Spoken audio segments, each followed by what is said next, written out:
अगर अचानक कोई पूछे कि 2 और 2 कितने होते हैं, तो क्या होता है? मतलब जवाब तुरंत दिमाग में आ जाता है कि 4। इसमें कोई मेहनत नहीं लगती। बिल्कुल, एकदम बिना सोचे। हाँ, हमें इसके लिए रुक कर सोचना नहीं पड़ता।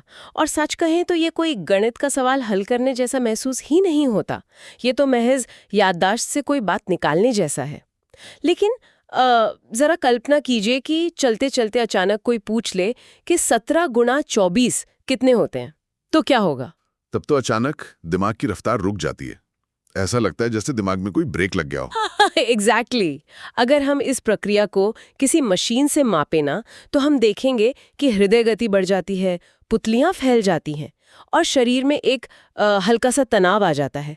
हमें रुकना पड़ता है, जानकारी को छोटे छोटे हिस्सों में तोड़ना पड़ता है। मतलब असल में बहुत मेहनत करनी पड़ती है। मैं यही सोच रही थी कि ये छोटी सी रुकावट कोई मामूली बात नहीं है। हाँ, ये जो एक पल की रुकावट है, ये जो हमारी पुतलियों का फैलना है, ये सिर्फ गणित की एक छोटी सी उलझन नहीं है। ये असल में एक बहुत बड़ा और गहरा सुराग है। ये हमें बताता है कि हमारा पूरा न्यूरोलॉजिकल सिस्टम, हमारा दिमाग जानकारी को कैसे प्रोसेस करता है। तो ये 2 अलग अलग तरीके हैं काम करने के। बिल्कुल, ये उस दोहरे तंत्र की ओर इशारा करता है जो हमारे हर एक फैसले को चलाता है।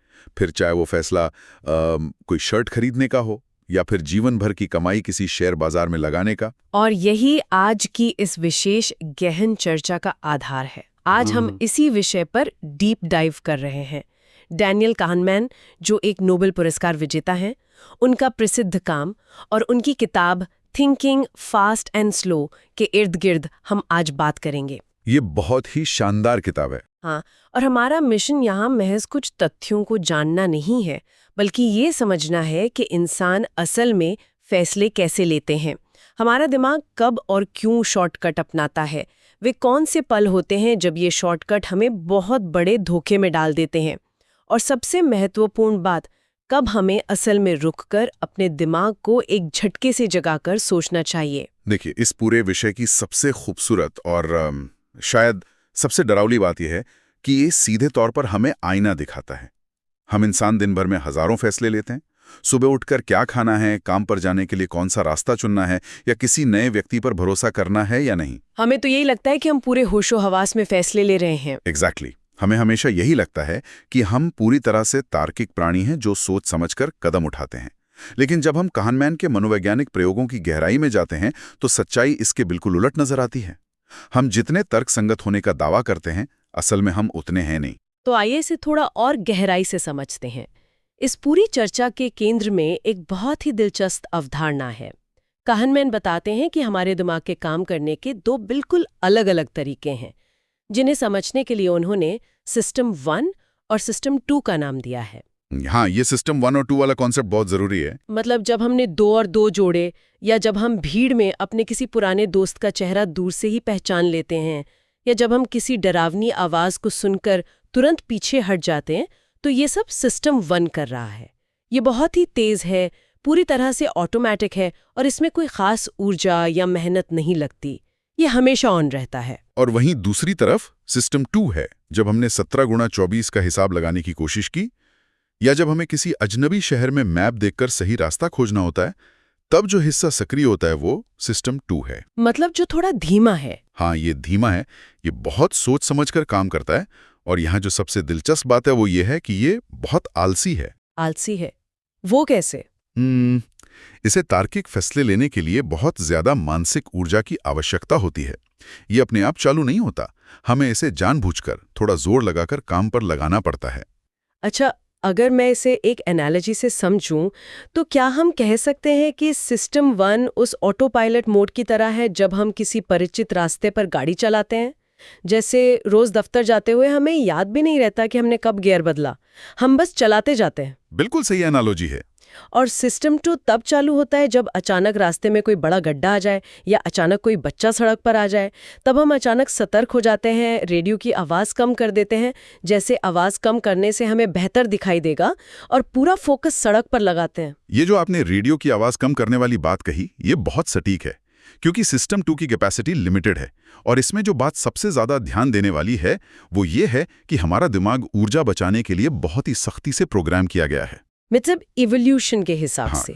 अगर हम विकासवादी दृष्टिकोण से देखें तो हमारा दिमाग शरीर के कुल वजन का सिर्फ 2% होता है, लेकिन ये शरीर की कुल ऊर्जा का 20% से ज्यादा खर्च करता है। हजारों साल पहले जब हमारे पूर्वज जंगलों में रहते थे, तब भोजन आसानी से नहीं मिलता था। तो दिमाग को एनर्जी बचानी होती थी। एग्जैक्टली। सर्वाइवल के लिए दिमाग ने एक तरकीब निकाली कि जहां तक संभव हो काम को आसान और तेज बनाया जाए।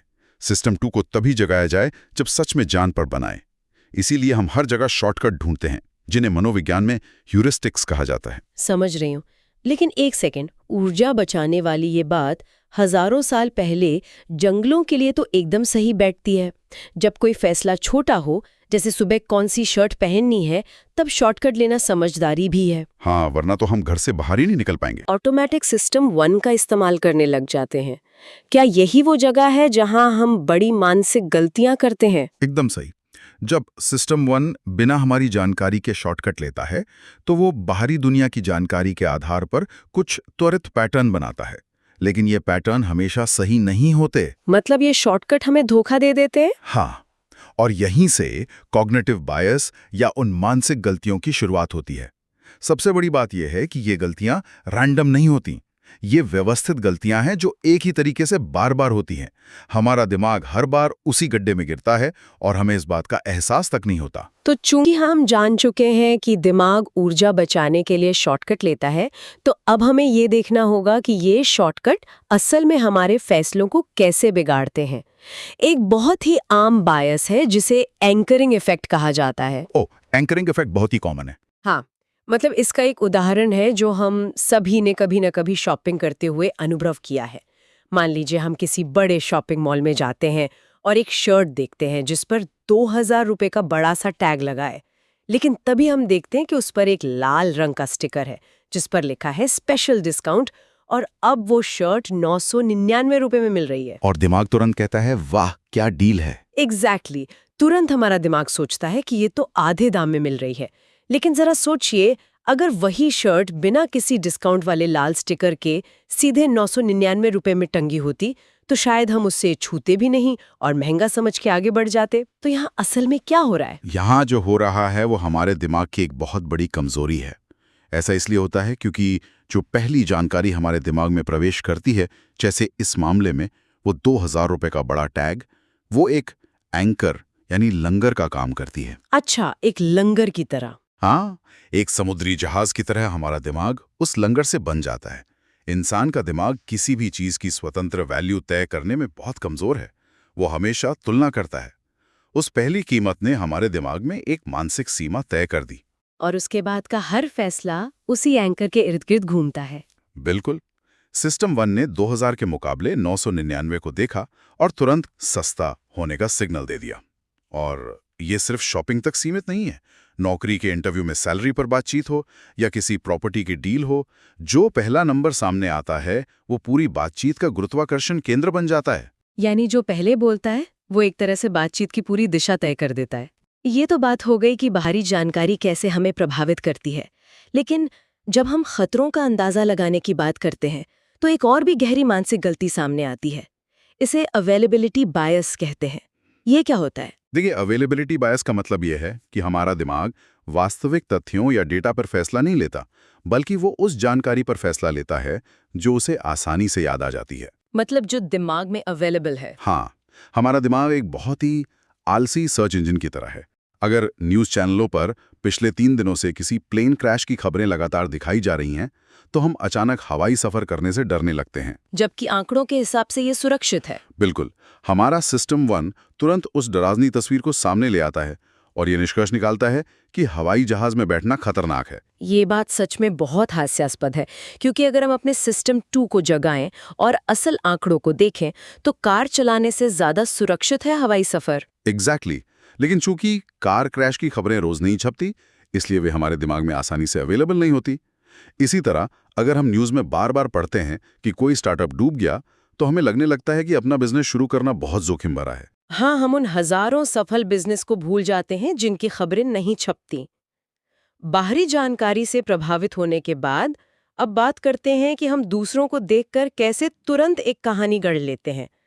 इसे रिप्रेजेंटेटिवनेस बायस कहते हैं ना। हाँ, ये स्टीरियोटाइप से जुड़ा है। इसका एक बहुत ही मजेदार उदाहरण है किताब में। कल्पना कीजिए एक ऐसे व्यक्ति की जो स्वभाव से बहुत शांत है, चश्मा पहनता है, हर काम को बहुत तरतीब से करता है, शर्मीला है और किताबें पढ़ता है। अब अगर किसी से पूछा जाए कि ये व्यक्ति पेशे से क्या हो सकता है, एक लाइब्रेरियन या फिर एक सेल्स पर्सन, ज्यादातर लोग कहेंगे कि वो लाइब्रेरियन है। बिल्कुल। हमारा सिस्टम वल तुरंत कहता है कि ये तो लाइब्रेरियन ही होगा, क्योंकि उस व्यक्ति का हुलिया उस स्टीरियोटाइप में एकदम फिट बैठता है जो हमने बना रखा है। लेकिन जरा सुनिए, यहाँ हम बेस रेट को पूरी तरह इग्नोर कर देते हैं। वास्तविकता यह है कि किसी भी समाज में सेल्स पर्सन की कुल संख्या लाइब्रेरियन की तुलना में शायद 50 या 100 गुना ज्यादा होती है। तो सांख्यिकी रूप से उस व्यक्ति के सेल्स पर्सन होने की संभावना बहुत अधिक है। अच्छा, ये तो मैंने सोचा ही नहीं। लेकिन हमारा सिस्टम वन गणित नहीं समझता, वो सिर्फ पैटर्न मैच करता है। हजारों साल पहले इसी तरह पैटर्न पहचान कर हम जिंदा बचते थे। जैसे झाड़ियों में कुछ पीला और धारीदार है तो बाघ है, भागो। तो अब यहाँ पर बात और भी ज्यादा दिलचस्प हो जाती है। जब आम इंसान इतनी सारी मानसिक गलतियों का शिकार होता है, तो क्या खुद पर जरूरत से ज्यादा भरोसा करना भी एक बायस है? बिल्कुल, इसे ओवर कॉन्फिडेंस बायस कहते हैं। मैंने अक्सर देखा है कि परीक्षा देकर निकलने वाले हर छात्र को लगता है कि उसने बहुत अच्छा किया है, या शेयर बाजार में पहली बार पैसा लगाने वाले को लगता है कि वो रातों रात अमीर बन जाएगा। ये इसलिए है क्योंकि हम अपनी सफलताओं को याद रखते हैं और अपनी समझदारी का श्रेय खुद को देते हैं। लेकिन जब हमसे गलतियां होती हैं तो हमारा दिमाग उन्हें बहुत आसानी से भूल जाता है या परिस्थितियों को दोष दे देता है। हाँ, जैसे कि मार्केट ही खराब था। और इसी से जुड़ा एक इल्यूजन ऑफ अंडरस्टैंडिंग, यानी समझ का भ्रम भी तो है। हाँ, ये बहुत ही खतरनाक है। मतलब जब भी कोई बिजनेस सफल होता है तो लोग एक सरल कहानी बना लेते हैं कि उस सीईओ ने ये रणनीति अपनाई, वो सुबह 4 बजे उठता था इसलिए सफल हुआ। लेकिन हम किस्मत या सही समय को पूरी तरह नजरअंदाज कर देते हैं। ऐसा इसलिए है क्योंकि हमारा दिमाग अनिश्चितता को बर्दाश्त नहीं कर सकता। हम हर चीज के पीछे एक साफ सुथरी कहानी और कारण ढूंढते हैं, और जब हम अतीत की घटनाओं की कहानी गढ़ लेते हैं तो हमें लगता है कि अब हम भविष्य की भविष्यवाणी भी कर सकते हैं। तो एक मिनट रुकिए, मुझे यहाँ एक सवाल पूछना है। जब आम इंसान इतनी गलतियां करता है तो क्या सालों का अनुभव रखने वाले जो एक्सपर्ट्स होते हैं, क्या वेन बायसेस से बचे रहते हैं? मतलब क्या अनुभव का कोई फायदा नहीं है? ये बहुत ही वाजिब सवाल है, लेकिन हमें 2 अलग अलग तरह के वातावरण को समझना होगा। एक होता है नियमित वातावरण, जैसे शतरंज का खेल। यहाँ पैटर्न बार बार एक जैसे होते हैं। ऐसे क्षेत्र में अनुभव बहुत काम आता है। और दूसरा वातावरण? दूसरा वो जहां अनिश्चितता बहुत अधिक होती है, जैसे स्टॉक मार्केट या राजनीति। इन क्षेत्रों में भविष्य की भविष्यवाणी करना बहुत मुश्किल है। समस्या ये है कि इन अनिश्चित क्षेत्रों के एक्सपर्ट्स को भी अपने अनुभव के आधार पर हर जगह पैटर्न देखने की आदत पड़ जाती है। मतलब वे उन जगहों पर भी पैटर्न निकालने लगते हैं जहां असल में सिर्फ शोर है। एग्जैक्टली। अध्ययन बार बार ये साबित करते हैं कि जब भविष्य का अनुमान लगाने की बात आती है तो अक्सर साधारण नियम और डेटा आधारित फैसले बड़े बड़े विशेषज्ञों के व्यक्तिगत अंदाजे से ज्यादा सटीक होते हैं। ऐसा क्यों? क्योंकि एक फॉर्मूले का मूड खराब नहीं होता, उसमें कोई ओवर कॉन्फिडेंस बायस नहीं होता। अंधा भरोसा करने के बजाय डेटा और लॉजिक को महत्व देना चाहिए। ठीक है, डेटा और लॉजिक की बात तो हो गई, लेकिन जब दांव पर कुछ लगा हो, मतलब जब रिस्क हो, तो हमारा दिमाग पूरी तरह से लॉजिक भूलकर भावनाओं पर काम करने लगता है ना? हाँ, इसे लॉस एवर्जन कहते हैं। इसका वो उदाहरण बहुत कमाल का है। मान लीजिए आपके सामने 2 विकल्प हैं। पहला, आपको गारंटी के साथ 500 रुपए मिलेंगे। दूसरा विकल्प यह है कि हम एक सिक्का उछालेंगे। हेड आया तो 1000 रुपए मिलेंगे, टेल आया तो कुछ नहीं। ज्यादातर लोग निश्चित 500 रुपए लेके चले जाते हैं। बिल्कुल। जब फायदे की बात होती है तो लोग सेफ खेलते हैं। अगर हम इसे बड़ी तस्वीर से जोड़कर देखें तो विकास के क्रम में हमारे दिमाग ने नुकसान को फायदे से ज्यादा गंभीरता से लेना सीखा है। 100 रुपए खोने का दर्द 100 रुपए मिलने की खुशी से कहीं ज्यादा बड़ा होता है। लेकिन जब बात नुकसान की आती है तब क्या होता है? अगर मान लीजिए आप 500 रुपए हार रहे हैं और मैं आपको विकल्प दूं कि या तो 500 का पक्का नुकसान मान ले या फिर सिक्का उछालें। हेड आया तो कोई नुकसान नहीं, टेल आया तो 1000 का नुकसान। तब लोग अचानक बड़ा रिस्क लेने लगते हैं। वही तो, नुकसान की भरपाई करने के लिए लोग जुआ खेलने को तैयार हो जाते हैं। हाँ, क्योंकि सिस्टम 1 किसी भी तरह उस दर्द से बचना चाहता है। इसी कारण लोग अक्सर ग्रोथ के मौके छोड़ देते हैं। डर लालच से ज्यादा ताकतवर होता है। और इसी डर से जुड़ा एक फ्रेमिंग इफेक्ट भी है। मतलब जानकारी एक ही है, लेकिन उसे पेश करने का तरीका हमारा फैसला बदल देता है। जैसे एक इलाज जिसमें डॉक्टर कहें कि 90% लोग बच जाते हैं। तो लोग कहेंगे चलो सर्जरी करवा लेते हैं। हाँ, लेकिन अगर वही डॉक्टर कहें कि 10% लोग मर जाते हैं, तो तथ्य एक ही होने के बावजूद लोग डर जाते हैं। बिल्कुल। जानकारी का फ्रेम हमारा फैसला पूरी तरह पलट देता है। ये मार्केटिंग और राजनीति का बहुत बड़ा हथियार है। फैसलों और रिस्क से आगे बढ़कर इन सब का अंतिम उद्देश्य क्या है? जीवन में खुशी। लेकिन हमारा दिमाग खुशी को भी 2 अलग-अलग तरीकों से मापता है। हाँ, कहनेमैन समझाते हैं कि हमारे भीतर 2 अलग-अलग सेल्फ हैं। पहला है एक्सपीरियंसिंग सेल्फ, जो वर्तमान पल को जीता है। अभी हवा कैसी है, खाने का स्वाद कैसा है। और दूसरा है रिमेंबरिंग सेल्फ, जो यादों की कहानी बनाता है। मुझे वो पीक एंड रूल वाला उदाहरण याद आ रहा है। कैसे किसी यात्रा के अंत में हुआ एक बुरा अनुभव पूरी ट्रिप की यादों को खराब कर देता है। मान लीजिए 10 दिन की शानदार ट्रिप रही, सब बहुत अच्छा था, लेकिन आखिरी दिन पासपोर्ट चोरी हो गया। तो आपका रिमेंबरिंग सेल्फ पूरी ट्रिप को बुरा करार दे देगा। हाँ, मतलब हमारा मोमेंट हैप्पीनेस तो अच्छा था, लेकिन लाइफ सैटिस्फैक्शन या यादों की कहानी खराब हो गई। इससे एक बहुत ही महत्वपूर्ण सवाल खड़ा होता है कि हमें किसके लिए जीना चाहिए? क्या वर्तमान पल के लिए या फिर भविष्य की यादों और रुतबे के लिए? मेरे हिसाब से तो सही संतुलन ही असली सफलता है। भविष्य के लक्ष्यों के साथ साथ आज के पलों को भी महत्व देना जरूरी है। तो इस सब का असल में क्या मतलब है? इतने सारे बायसेस और सिस्टम्स के बारे में जानकर हम क्या कर सकते हैं? अगर हम व्यवहारिक निष्कर्ष निकालें तो पहला सबक यह है कि बड़े फैसलों में सिस्टम 2 का उपयोग करें, जल्दबाजी ना करें। मतलब रुकें और सोचें। दूसरा, अपने बायसेस को पहचानें, जैसे एंकरिंग या ओवर कॉन्फिडेंस। तीसरा, भावनाओं को, विशेषकर डर और लालच को कंट्रोल करें और डेटा पर भरोसा करें। और चौथा, हर जानकारी को क्रॉस चेक करें ताकि फ्रेमिंग इफेक्ट से बच सकें। इन सब बातों के बीच मेरे मन में एक विचार आ रहा है। हाँ, बताइए। अगर हमारा रिमेंबरिंग सेल्फ हमारी यादों को हमेशा अपने हिसाब से बदलता रहता है और हमारे असली एक्सपीरियंसिंग सेल्फ की सच्चाई को नज़रअंदाज कर देता है, तो क्या हम अपने भविष्य के लिए जो भी बड़े फैसले ले रहे हैं वो एक ऐसे अतीत पर आधारित है जो असल में कभी उस तरह हुआ ही नहीं था जैसा हमें याद है? ये तो बहुत ही गहरा सवाल है। अगर हमारी यादें ही बायस्ड हैं, तो हमारा भविष्य कितना वास्तविक है? बस इसी विचार के साथ हम आज की इस गहन चर्चा को यहीं समाप्त करते हैं। हम फिर मिलेंगे एक नए विषय के साथ।